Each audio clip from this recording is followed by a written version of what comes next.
Екінші бап. Қазақстан Республикасының педагог мәртебесі туралы заңнамасы. Қазақстан Республикасының педагог мәртебесі туралы заңнамасы Қазақстан Республикасының Конституциясына негізделеді. Осы заңнан және Қазақстан Республикасының өзге де нормативтік құқықтық актілерінен тұрады. 2. Егер Қазақстан Республикасы ратификациялаған халықаралық шартта осы заңда қамтылғандардан өзгеше қағидалар белгіленсе, онда халықаралық шарттың қағидалары қолданылады. 3. бап. Осы заңның қолданылу саласы.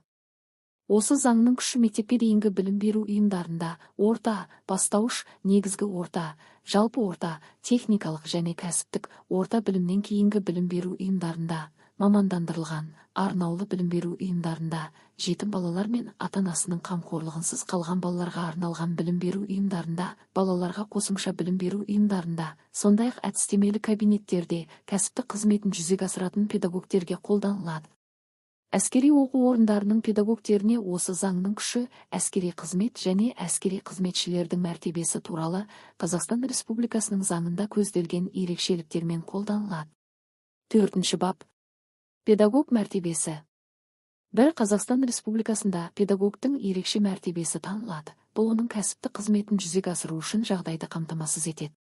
2. Білім беру саласында кәсіптік қызметін жүзеге асырған және Қазақстан Республикасының заңнамасында белгіленген тәртіппен тиісті ұйыммен еңбек қатынастарында болған кезеңде адам педагог мәртебесіне ие болады.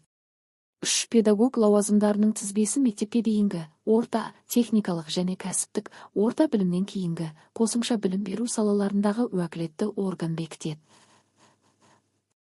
Ескерту: 4. бапқа өзгеріс енгізілді.